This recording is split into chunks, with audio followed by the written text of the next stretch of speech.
అధిక బరువుతో బాధపడుతున్నారా? వెనిలాస్ వెయిట్ లాస్ డైట్ ప్లాన్ తో ఇంటి దగ్గర నుంచి హెల్దీగా బరువు తగ్గండి. నమస్తే, నేను Keshav. Welcome to Suman TV.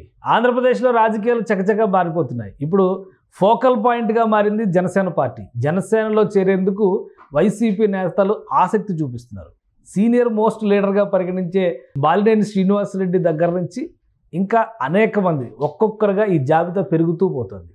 ఎక్కడ ఎండ్ అవుతుంది? గెలవని నేతలు లేదా అధికారానికి దూరమైన నేతలు మాత్రమే పార్టీలు మారే ప్రయత్నాలు చేస్తున్నారా? మరి ఎమ్మెల్యేలు, ఎంపీలు, ఎమ్మెల్సీల పరిస్థితి ఏంటి? ఈ అంశాన్ని విశ్లేషించేటువంటి ప్రయత్నం చేద్దాం. మనతో పాటు జనసేన పార్టీ అధికార ప్రతినిధి రాయపాటి అరుణ గారు ఉన్నారు. అరుణ గారు నమస్కారం. నమస్తే అండి. అరుణ గారు, ఏంటి మీ జిల్లాలోనే ఫస్ట్ జాయినింగ్? చాలా సీనియర్ మోస్ట్, ఎలక్షన్స్ ముందరే ఆయన వస్తారనేటువంటి డిస్కషన్ జరిగింది. బట్ అనూహ్యంగా ఆ రోజు ఆగిపోయింది. ఇప్పుడు ఫైనల్గా పరిపూర్ణం అయింది. కంప్లీట్ అయిపోయినట్టుగా చూడొచ్చా? 100% జిల్లా నుంచి, మా జిల్లా నుంచి పెద్ద నాయకత్వం అనేది జనసేనలోకి రావడం నిజంగానే హ్యాపీగా ఉందండి. బాలినేని శ్రీనివాసరెడ్డి గారు 25 రాజకీయ ప్రస్థానం ఉంది. అలాగే 4 సార్లు ఎమ్మెల్యే, 2 సార్లు మినిస్టర్గా చేసిన వ్యక్తి. డెఫినెట్ గా అట్లాంటి వ్యక్తి రావటం అనేది జనసేన బలం పుంజుకుంది అనడానికి ఇది ఒక పెద్ద ప్రతీక. గ్రౌండ్ స్థాయిలో కూడా, ఇంకా గ్రామ స్థాయిలో కూడా క్యాడర్ ఏర్పడిద్ది అని చెప్పుకోవడానికి ఇది నిజంగానే హ్యాపీగా అనిపిస్తుంది. ఫర్దర్ గా దానికి సంబంధించి ఎట్లాంటి వివరణలు ఎవరి నుంచి వచ్చినప్పటికీ కూడా జనసేనకైతే ఇది మంచి పరిణామమే.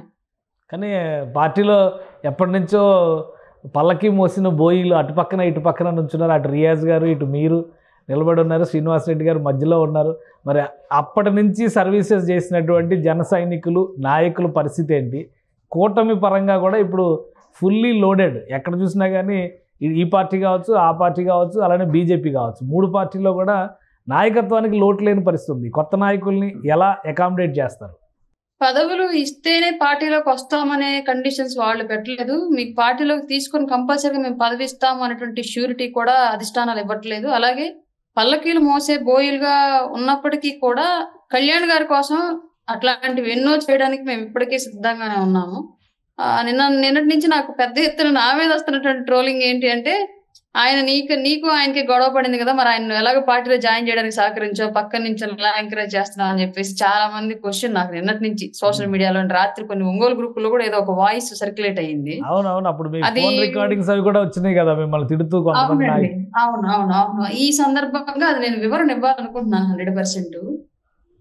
అంతకన్నా ఇంకా ఫోనుల్లో బెదిరించి మాట్లాడిన దాని గురించే నేను అంత ఫీల్ అయిపోయి వాళ్ళ పార్టీలోకి వచ్చి రావడాన్ని నేను కనుక వ్యతిరేకించినట్లయితే, ఏకంగా పార్టీలో ఇప్పుడున్నటువంటి నాయకత్వం అండ్ అతని మనుషులు ఏకంగా దాడి చేశారు నా మీద. మరి వాళ్ళతోనే కలిసి నేను పనిచేస్తున్నాను కదా, అప్పుడు అక్కడ లేని అడ్డంకి నాకు ఇక్కడ ఎందుకు అడ్డంకి? ఫస్ట్. రెండోది, పార్టీలో సరైన నాయకత్వం లేక జిల్లా నుంచి పెద్ద పెద్ద వ్యక్తులు మా పార్టీలోకి రావడానికి ఇబ్బంది పడుతున్నారు. అదే వాసు గారు వస్తే పార్టీ డెవలప్ అయింది. నాలాంటి వాళ్ళు ఎంతసేపు ఉన్నా కార్యకర్తలుగా బలంగా పని చేయగలుగుతున్నామే కానీ బలమైన నాయకులను తీసుకురాలేకపోతున్నాము. ఆ బాధ్యతలు అప్పగిచ్చినటువంటి నాయకులేమో వాళ్ళ స్వార్థం వాళ్ళు చూసుకుంటూ పార్టీ పటిష్టపరచడానికి గాలికి వదిలేస్తున్నారు. ఇట్లాంటి పరిస్థితుల్లో వాస్తవం రావడం నిజంగా నాకు హ్యాపీగా ఉంది. నా వ్యక్తిగత నిర్ణయాలు అనేవి ఎట్లా ఉన్నప్పటికీ కూడా అది పార్టీకి మంచిది. జన సైనికులు కూడా ఇవాళ జిల్లా వ్యాప్తి ఇబ్బంది జరిగితే జన సైనికులకి వాసు గారు ఉన్నారు అన్న ఒక మాట వస్తుంది ఈజీగా. అది మా అందరికి కొంచెం భరోసా లాంటిది. సో అటువైపు విమర్శలు పెట్టిన పరిస్థితి ఉంది. బాలినేని శ్రీనివాసరెడ్డి గారు కూడా స్వార్థపరులు, ఆయన అవసరం కోసం వైసీపీని ఎప్పటికప్పుడు చీల్చి చెండాడారు తప్పితే పార్టీ కోసం నిలబడిన వ్యక్తి కాదు అనే విమర్శలు చేస్తున్నారు. ఆల్రెడీ ఆ ట్రోలింగ్స్ కూడా మీ దృష్టికి వచ్చే ఉంటాయి. వాసు గారి దశావతారాలు అని చెప్పి ఆయన రకరకాల సందర్భంలో చేసినటువంటి కామెంట్స్ని పెడుతూ ట్రోల్ చేస్తున్నారు. అలాంటిది బాలినేని శ్రీనివాసరెడ్డి గారు జాయిన్ అవడం వల్ల అది జనసేనకు కలిసి వస్తుంది, కూటమికి కలిసి వస్తుందని ఎలా నమ్ముతారు? రాజకీయంగా అప్పటి పార్టీలని మోయడానికి, అప్పట్లో ప్రతిపక్షంగా ఉన్న పార్టీలను దించడానికి ఎవరైనా చేసేది అదే. బట్ మా పార్టీలోకి వచ్చిన తర్వాత జరిగే విషయం, అలాగే మేము పెట్టేటువంటి నిర్ణయాలు ఏంటి అంటే 100% అధిష్టానం మాటని 100% పాటించాల్సిందే. అది ఎట్లాంటి వ్యక్తులైనప్పటికీ కూడా గతంలో, ఇవాళ పార్టీలోకి వచ్చిన తర్వాత 100% జనసేనని ఫాలో అవ్వాల్సిందే. పవన్ కళ్యాణ్ గారి సిద్ధాంతాన్ని ఫాలో అవ్వాల్సిందే. ప్రతి కార్యకర్తకి రెస్పెక్ట్ ఇవ్వాల్సిందే. ఆ కండిషన్స్ అన్ని పెట్టే ఇంకా ఎవరు వస్తున్నారు లిస్ట్ ఏదో చెప్తున్నారు. ఎందుకంటే సామినేని ఉదయభాను గారు కూడా ఒక ప్రకటన చేశారు, 22వ తారీఖు వస్తున్నారని. కిలారు రోసయ్య కూడా 22న జాయిన్ అవబోతున్నట్టుగా ఒక సమాచారం వస్తుంది. ఎవరైనా ఉన్నారా ఇంకా జాబితాలో? రాష్ట్ర వ్యాప్తంగా ఎక్కడైతేనేమండి వచ్చే నెల 15వ తేదీలోపు 11 జాయినింగ్స్ ఉన్నాయని మాకున్నటువంటి అంతర్గత సమాచారము. క్లియర్ గా పెద్ద నాయకులు వైసీపీ నుంచి గతంలో ఎంపీలుగా, ఎమ్మెల్యేలుగా, మినిస్టర్స్ చేసిన వాళ్ళే.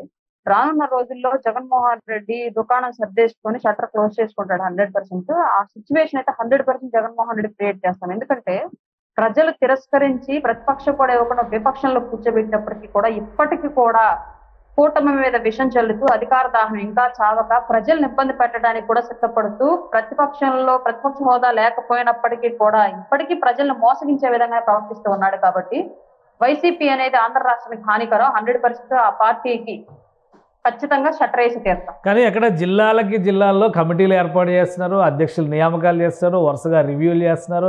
అధికార లాలస ఉన్న వాళ్ళు మాత్రమే వైసీపీని వీడి వెళ్తున్నారు అనేటువంటి కామెంట్స్ కూడా వైసీపీ నాయకులు చేస్తున్నారు. సో వైసీపీలో జోష్ తగ్గలేదు అనొచ్చు కదా.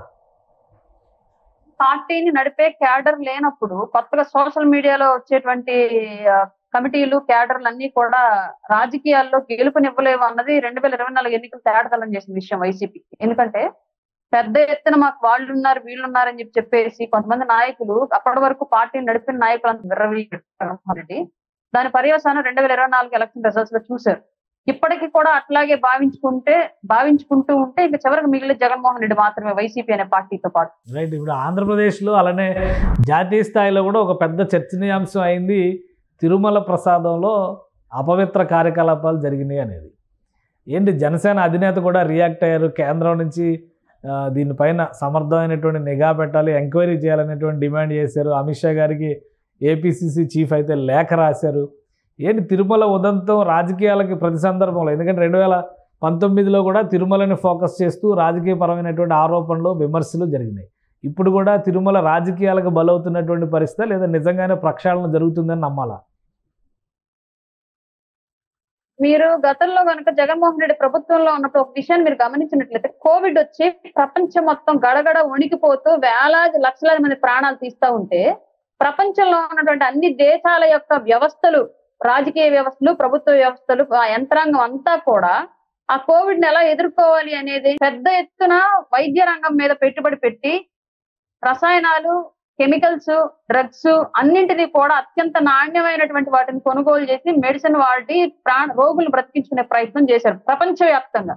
ఒక్క ఆంధ్రప్రదేశ్ లో మాత్రమే వైరస్ స్ప్రెడ్ అవ్వకుండా చల్లడానికి ఉపయోగించే బ్లీచింగ్ పౌడర్ లో కూడా కల్తీ చేసి మైదా పిండిని వాడారు.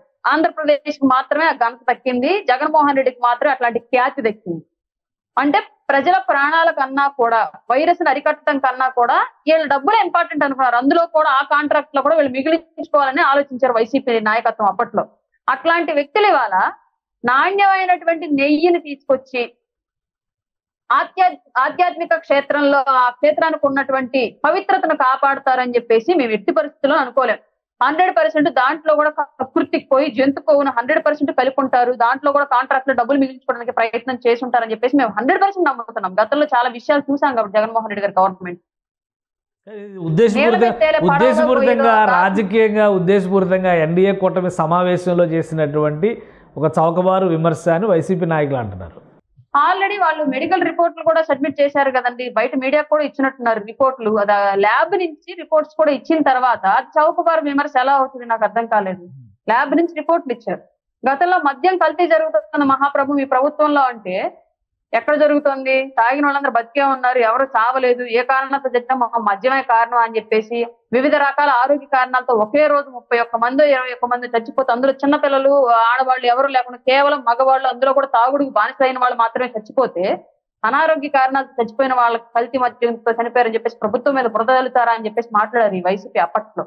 అట్లాంటి వాళ్ళు ఇవాళ ఇది బురద నెట్ట అనుకుంటారండి. ల్యాబ్ రిపోర్ట్స్ ఈరోజు చూపించారు. ఆ రోజు మీరు మద్యానికి అడిగారు, ఈ రోజు మేము లడ్డుకు చూపించాము. అక్కడ మీరు చేసిన క్వశ్చన్ అయితే ల్యాబ్ లో టెస్ట్ చేయించండి మా మద్యం కల్తీదని చెప్పేసి. ఇవాళ టెస్ట్ చేయించి రిపోర్ట్లు ఇస్తే మేము ఇక్కడ నీలో కల్తీ చేయలేదు, మేమంతా సర్వశ్రేష్టంగా అందించామని చెప్పేసి అంటే ఎట్లా నమ్ముతాం మేము? వైసీపీలో జరిగినవన్నీ కూడా స్కామ్లే, డబ్బులే పరమావధి. అక్కడ మాకు పాలన, ప్రజలు, రాష్ట్రము ఏమి పని లేదు. ఉన్నన్ని రోజులు మేము సంపాదించుకోవడమే పనిగా చేయాలి అని బిజినెస్ చేశారు రాష్ట్రం మీద. వాళ్ళకి ఆధ్యాత్మిక క్షేత్రాలైనా ఒకటే, హాస్పిటల్స్ అయినా ఒకటే, ప్రజల ప్రాణాలైనా ఒకటే, వరదలైనా ఒకటే, సముద్రాలైనా ఒకటే. అంటే ఇప్పుడు చర్యలు ఏ విధంగా ఉండే అవకాశం ఉంది? ఎందుకంటే కేంద్రానికి కూడా లెటర్ రాశారు, కేంద్రం కూడా సీరియస్గా రియాక్ట్ అయింది, ప్రహ్లాద్ జోషి కొన్ని కామెంట్స్ చేశారు. ఎంక్వైరీ ఉంటుందా దీని మీద? పూర్తి స్థాయిలో ఈవో చెప్పిన మాటల ప్రకారం చూస్తే విజిలెన్స్ రిపోర్ట్ ప్రకారం, ల్యాబ్ రిపోర్ట్స్ ప్రకారం కల్తీ నెయ్యిని వాడారనేది అయితే రుజువైంది అంటున్నారు. ఎవరిపైన చర్యలు ఉంటాయి? ఆల్రెడీ వైవి సుబ్బారెడ్డి గారు ఒక ఛాలెంజ్ ఇస్తారు, కుటుంబంతో సహా ప్రమాణం చేస్తాను వెంకటేశ్వర స్వామి మీద అని చెప్పని అంటున్నారు. చర్యలు ఏ విధంగా ఉండే అవకాశం? ప్రమాణాలకే వాస్తవాలు బయటపడే పని అయితే ఈ వ్యవస్థలు ఇవన్నీ కూడా అవసరం లేదు. వీళ్ళు ఒక వైసీపీ వాళ్ళకు ఉన్మాద మోక, వాళ్ళు భగవంతుడిని నమ్ముతారని మేము అనట్లేదు. ఎందుకంటే ఆధ్యాత్మిక క్షేత్రం, ప్రపంచంలోనే పేరెన్నికగన్న ఆధ్యాత్మిక క్షేత్రమైన తిరుపతిలో అన్యమత ప్రచారానికి ఒడిగట్టిన ప్రభుత్వం వైసీపీ ప్రభుత్వం. అప్పట్లో అన్యమత ప్రచారం వెనకాల టికెట్లు వెనకాల రాసి ఇచ్చారు. వేరే మతానికి సంబంధించినటువంటి వ్యాఖ్యలని తిరుపతిలో ఇచ్చేటువంటి టికెట్ల మీద ఇచ్చారు. మరి అట్లాంటి వాళ్ళకి నిజంగానే వెంకటేశ్వర స్వామి మీద నమ్మకం ఉంటుందా? దేవుడి మీద ఒట్టేస్తే నిజంగానే మాకు శిక్ష పడుతుందేమో అని వాళ్ళు నమ్మగలరా? వాళ్ళ మనస్సాక్షి అందుకు సిద్ధపడిద్దా? వాళ్ళకి భగవంతుడి మీద నమ్మకం లేదు కాబట్టి ఇట్లాంటి దారుణాలకు పాల్పడ్డారు. ఇవాళ నిజంగానే ఒక లడ్డూలో కల్తీ చేయలేమేమో అని చెప్పేసి ఒట్టేసిన అక్కడ దేవుడిని ఒక రాయి రూపంలో చూడగలరు తప్ప భగవంతుడి రూపంలో చూడలేరు. భగవంతుడిని అలా ఆ రూపంలో చూడలేరు వాళ్ళు, వైసీపీ వాళ్ళు ఎవరు కూడా. కాబట్టి విజయసాయి రెడ్డి వేసే ఒట్లు మేము ఎవరు నమ్మట్లా. మాకు టెక్నికల్ గా వాళ్ళు నిజంగానే తప్పు చేయలేదని చెప్పేసి ఆధారాలు కావాలి. ఇక్కడ మీరు తప్పు చేశారని మేము ఆధారాలు ఇచ్చాం, ఆ తప్పు మేము చేయలేదని చెప్పేసి వాళ్ళని నిరూపించుకోమని చెప్పండి. అంతే తప్ప ఈ అంతరాలకు చింతకాయలు రాలుతాయా అంటారు కదా, అట్లాగే ఈ ఒట్లన్నీ నిజాలకు తెలుస్తాయి అంటే మేము నమ్మట్లా. చర్యలు ఏ విధంగా ఉండొచ్చు? ఎవరిపైన చర్యలు తీసుకుంటారు? టీటీడీ చైర్మన్ పైన, బోర్డు మెంబర్స్ పైన, అధికారుల పైన, ఎవరెవరైతే ఇన్వాల్వ్ అయిన ప్రతి ఒక్కరు కింది స్థాయి ఉద్యోగం నుంచి పై స్థాయి వరకు అండి. ఇది ప్రపంచ వ్యాప్తంగా ఆంధ్ర రాష్ట్రానికి మద్దతు తెచ్చే విషయము. తిరుపతి క్షేత్రానికి వచ్చే వాళ్ళు రేపు పొద్దున అంత మంచి ఆధ్యాత్మిక క్షేత్రానికి రావాలి అంటే ఆలోచించే పరిస్థితిని వాళ్ళు క్రియేట్ చేశారు జగన్మోహన్ రెడ్డి అప్పట్లో ఉన్నటువంటి ప్రభుత్వం. ఈ రోజు తిరుపతి ప్రసాదం తినాలి అంటే ఆలోచించే సిచ్యువేషన్ అందరికి వచ్చింది. ప్రసాదానికి ఒక పేరు ఉంది దేశవ్యాప్తంగా కూడా, ప్రపంచ వ్యాప్తంగా కూడా. తిరుపతి లడ్డు అంటే ఒక ఫేమస్. అట్లాంటి పరిస్థితిని వాళ్ళ అనుమానంతో తినాల్సిన పరిస్థితిని క్రియేట్ చేశారు. తిరుపతికి వచ్చేటువంటి ఆర్థిక వ్యవస్థను దెబ్బ కొట్టాలని ప్రయత్నం చేశారు ఇప్పుడున్న ప్రకారం. అలాగే తిరుపతికి వచ్చే భక్తులను కూడా అవమానపరిచే విధంగా చేశారు. కాబట్టి చిన్న విషయం కాదు. పెద్ద ఎత్తున హిందూ సంఘాలు కూడా దీని మీద పట్టుబట్టి మరి చర్యలు తీసుకునేలాగా చేయాలి, ఒకవేళ ప్రభుత్వాలు ఏదైనా ఉదాసీనత చూపించినప్పటికీ కూడా. రైట్. ఇంకా మిగతా అంశాలపైన చాలా విషయాల్లో స్కాములు జరిగినాయి గత ప్రభుత్వ హయాంలో అన్నారు. ఎందుకంటే 2019లో కూడా పింక్ డైమండ్ ప్రస్తావన అదే విధంగా జరిగింది. 5 ఏళ్లలో ఆ ప్రభుత్వం చేసింది ఏమీ లేదు. స్కాములని ఏవైతే ఆరోపణలు చేస్తూ వచ్చారో జనసేన కానీ, టీడీపీ కానీ, బీజేపీ నాయకత్వం, ఇప్పుడు ఈ కూటమి ప్రభుత్వ హయాంలో వాటన్నిటిపైన విచారణ జరిగే అవకాశం ఉందా?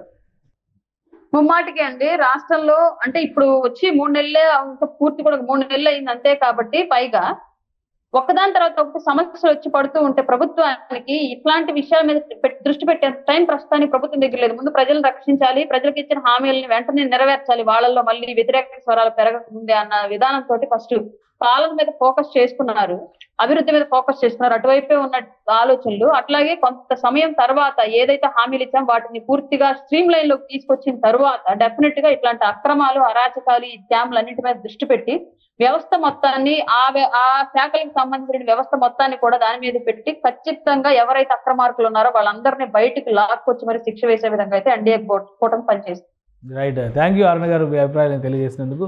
ఇది ఆంధ్రప్రదేశ్లో రాజకీయపరమైనటువంటి మార్పులో జనసేన పార్టీ కీలక పాత్ర పోషించబోతుంది. అలానే నిఖార్సైనటువంటి నాయకత్వాన్ని పార్టీలోకి ఆహ్వానించడంతో పాటు క్రమశిక్షణ గల నాయకులను తయారు చేస్తామని జనసేన పార్టీ నాయకురాలు రాయపాటి అరుణ చెప్తున్నారు. అదేవిధంగా తిరుమలతో సహా అనేక వ్యవహారాల్లో గత ప్రభుత్వ హయాంలో జరిగినటువంటి కుంభకోణాలపైన సమగ్ర విచారణ జరుగుతుంది. తిరుమల పవిత్రతని కాపాడేందుకు తీసుకోవాల్సిన అన్ని చర్యలపైన ఎన్డీఏ ప్రభుత్వం ఫోకస్ చేస్తుందని ఆమె విశ్లేషిస్తున్నారు. ఇది స్పెషల్ డిస్కషన్. Keep watching.